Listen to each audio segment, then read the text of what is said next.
Hello friends, അപ്പോൾ ഞാൻ ഇന്നൊരു അടിപൊളി കേക്കിൻ്റെ റെസിപ്പിയുമായിട്ടാണ് വന്നിരിക്കുന്നത്.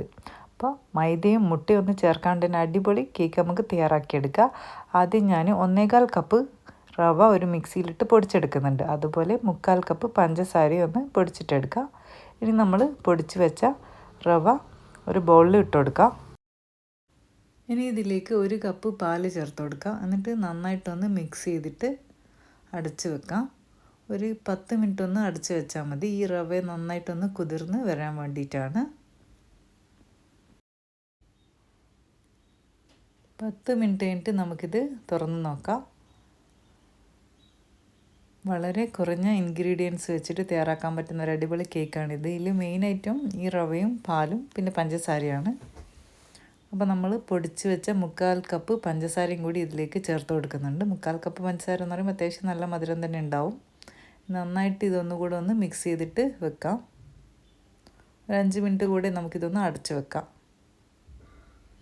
അപ്പോൾ നമ്മുടെ കൂട്ട് റെഡി ആയിട്ടുണ്ട്. ഇനി ഇതിലേക്ക് കുറച്ച് വാനില എസൻസ് ഇട്ട് കൊടുക്കുന്നുണ്ട്. പിന്നെ ഇതിലേക്ക് നമ്മൾ ചേർക്കുന്നത് ബേക്കിംഗ് പൗഡറാണ്. Baking powder 1 teaspoon, 1/4 teaspoon baking soda, ഒരു നുള്ളു ഉപ്പ്, ഇത്രയും ചേർത്തിട്ട് നന്നായിട്ടൊന്ന് മിക്സ് ചെയ്തിട്ടെടുക്കാം.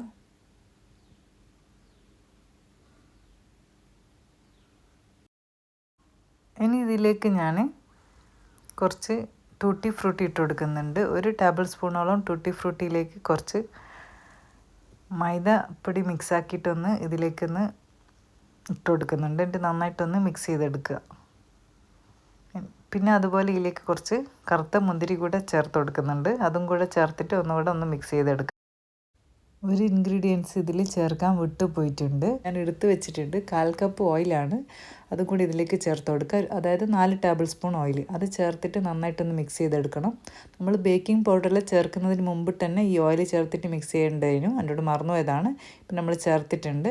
ഇനി ഒരു നോൺ സ്റ്റിക്ക് പാത്രത്തിൽ കുറച്ച് ബട്ടർ തടവിയതിന് ശേഷം, ബട്ടറോ ഗീയോ തടവിയതിന് ശേഷം നമ്മുടെ കേക്ക് മിക്സ് ഇതിലേക്ക് ചേർത്തിട്ട് അടച്ച് വെച്ചിട്ട് നമുക്കിതൊന്ന് വേവിച്ചെടുക്കാം. ലോ ഫ്ലെയിമിൽ വെച്ചിട്ട് ഒരു 20 മിനിറ്റ് അങ്ങനെ വേവിച്ചിട്ട് എടുക്കണം. അപ്പോൾ ഇതിൻ്റെ മുകളിൽ ഭംഗിക്ക് വേണ്ടിയിട്ട് ഞാൻ കുറച്ച് ടൂട്ടി ഫ്രൂട്ടിയും അതുപോലെ കറുത്ത മുന്തിരിയില്ലേ കിസ്മിസ്, അതും കൂടെ ഇട്ട് കൊടുക്കുന്നുണ്ട്. എന്നിട്ട് അടച്ച് വെച്ചിട്ട് ലോ ഫ്ലെയിമിലൊന്ന് വേവിച്ചിട്ടെടുക്കാം. അപ്പോൾ 20 മിനിറ്റിന് ശേഷം ഇതുപോലെ കത്തി കൊണ്ടൊന്ന് നോക്കിയാൽ കയ്യിൽ ഇങ്ങനെ പറ്റുന്നില്ലെങ്കിൽ കേക്ക് റെഡി ആയിട്ടുണ്ട് എന്നാണ്. അപ്പോൾ നമ്മുടെ കേക്ക് കരിഞ്ഞിട്ടൊന്നും പോയിട്ടില്ല. നല്ല അടിപൊളി ടേസ്റ്റുള്ള കേക്ക് റെഡി ആയിട്ടുണ്ട്. അപ്പോൾ എല്ലാവരും ഇതൊന്ന് ട്രൈ ചെയ്ത് നോക്കുക. വളരെ കുറച്ച് ഇൻഗ്രീഡിയൻസ് ഉപയോഗിച്ച് നമുക്ക് അടിപൊളി കേക്ക് ഉണ്ടാക്കുക. വീട്ടിൽ തന്നെ ഉണ്ടാവുമല്ലോ റവയും പാലും പഞ്ചസാരയും ഒക്കെ. അപ്പോൾ അത് വെച്ച് നമുക്ക് ഈസി ആയിട്ടുള്ള കേക്ക് തയ്യാറാക്കിയെടുക്കാം. അപ്പോൾ ഞാൻ ചൂടാറുന്നതിന് മുമ്പ് തന്നെ കട്ട് ചെയ്ത് പോയി. നല്ലോണം ചൂടാറിയതിന് ശേഷം കട്ട് ചെയ്തെടുത്താൽ മതി.